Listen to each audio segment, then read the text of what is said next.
Tanpa transparansi dan pengawasan, Danantara mempercepat terbentuknya institusi ekonomi ekstraktif di Indonesia, selangkah menjadi negara gagal. Saya Anton Septian dan inilah editorial Tempo.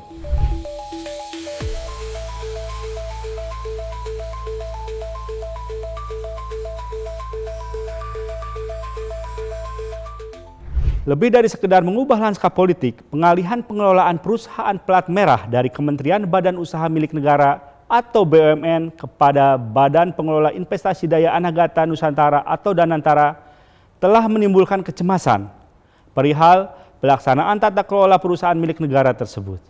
Dalam hal lanskap politik, kita menyaksikan Menteri BUMN Erick Thohir yang sebelumnya merupakan dewa penentu direktur dan komisaris perusahaan negara, kini bagai layang-layang putus. Ia kehilangan wewenang dan mulai dijauhi pejabat sekeliling.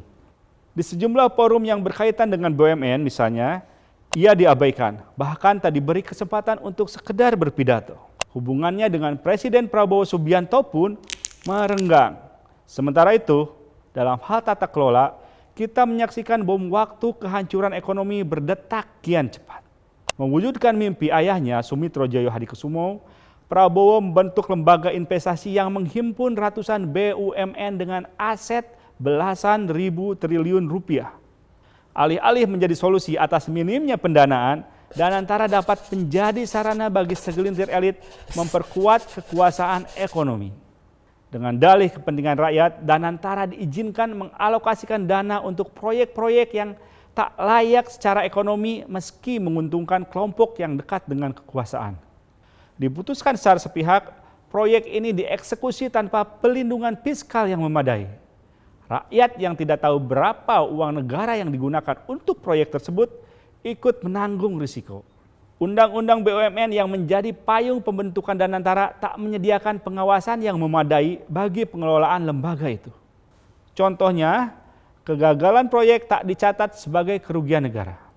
Kemudian, jika terdapat indikasi korupsi, penegak hukum tak bisa lagi memeriksa direksi BUMN. Bertanggung jawab kepada Presiden, Danantara dikomando oleh hasrat politik dengan nama program prioritas, bukan nalar publik. Rencana Danantara masuk ke proyek berisiko tinggi sudah diumumkan. Dalam pekerjaan gasifikasi batu bara oleh PT Bukit Asam misalnya, pemerintah berniat mengurangi subsidi LPG agar Pertamina memperoleh pasokan gas yang lebih murah.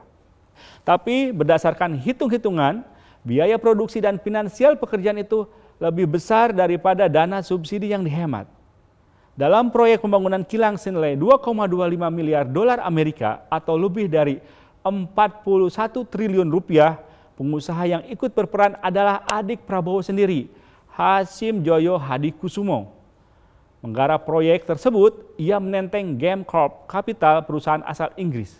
Jika dicermati, pengelolaan perusahaan negara ala Danantara mengarah pada pembentukan institusi ekonomi ekstraktif seperti dalam tesis Darren Acemoglu dan James Robinson, peraih hadiah Nobel Ekonomi 2024. Menurut keduanya dalam Why Nations Fail, kebijakan ataupun perangkat negara digunakan untuk memakmurkan sekelompok orang. Peluang berusaha tak disediakan setara dan lapangan bermainnya dibuat tak rata. Sebelum Danantara didirikan, sejumlah kebijakan diambil untuk memuluskan rencana jahat itu. Misalnya, revisi Undang-Undang Pertambangan Mineral dan Batubara yang disahkan pada Februari 2025. Aturan itu memberikan wewenang kepada elit untuk mengelola sumber daya alam tanpa transparansi. Undang-Undang Cipta Kerja yang dibuat di era Joko Widodo merupakan prakondisi bagi terciptanya institusi ekonomi ekstraktif. Perpaduan institusi ekonomi ekstraktif dengan institusi politik ekstraktif menurut Acemoglu dan Robinson menghasilkan resep mujarab bagi suatu negara untuk segera masuk jurang. Penelitian kedua ekonom itu memperlihatkan bahwa di sejumlah negara gagal yang tak pernah berkembang ataupun merosot dari kaya menjadi miskin, kedua hal tersebut terjadi beriringan. Terbentuknya institusi politik ekstraktif ditandai oleh lemahnya penegakan hukum dan minimnya checks and balances terhadap kekuasaan. Indonesia memenuhi semua kriteria Acemoglu dan Robinson. Setelah penegakan hukum menjadi alat kekuasaan dan lembaga pengontrol eksekutif dilemahkan, peran militer makin menguat di era Prabowo. Jika dituruti, keinginan Prabowo dan sejumlah politikus untuk menghapus pemilihan kepala daerah langsung kian memperjelas bahwa sistem politik kita sudah sepenuhnya ekstraktif.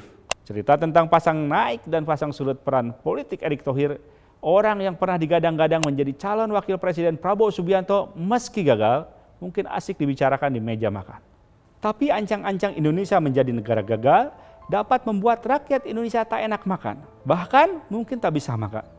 Simak editorial dan liputan selengkapnya hanya di tempo.co.